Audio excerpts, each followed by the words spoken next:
বাচ্চাদের স্কুলের টিফিন কিংবা বিকালের নাস্তার জন্য এই রেসিপিটা আজ করতে চলেছি। খুবই মজা করে বাচ্চারা খাবে আশা করছি।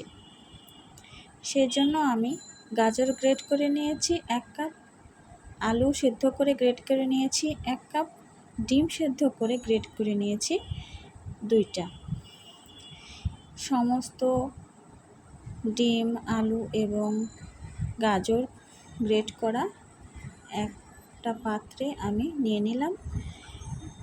এবার 1 মুঠ পরিমাণ, 1 কাপও বলতে পারো, পেঁয়াজ কুচি এবং তার মধ্যে 7-8টা কাঁচামরিচ কুচি দিয়ে নিয়েছি। 1 চামচ লবণ দিয়ে দিলাম। কাবাব মশলা দিলাম 1/2 চামচ। চাট মশলা দিয়ে দিলাম 1/2 চামচ। এবার সমস্ত মশলার সাথে আমি আলু, গাজর এবং ডিম সেদ্ধ ভালো করে মাখিয়ে নিচ্ছি।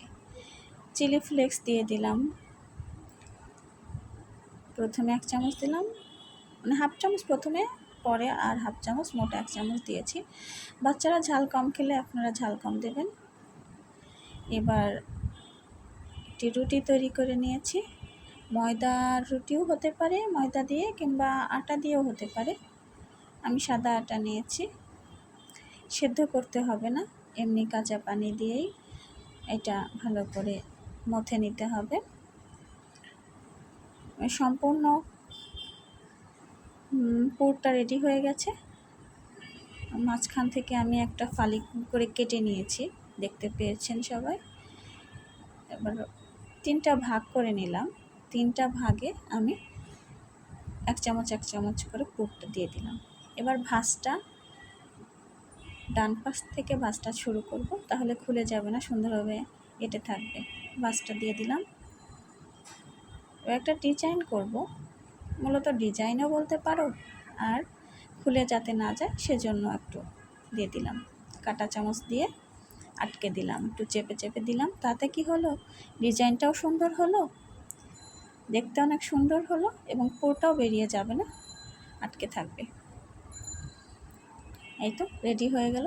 এভাবে আমি করে নিয়েছি বেশ কয়টা।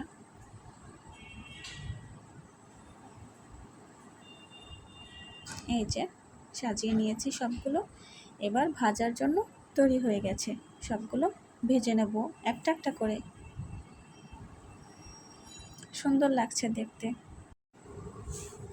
এবার কড়াইতে তেল দিয়ে আমি একটা একটা করে ভেজে নেব, লাল করে উল্টে পাল্টে ভাজবো।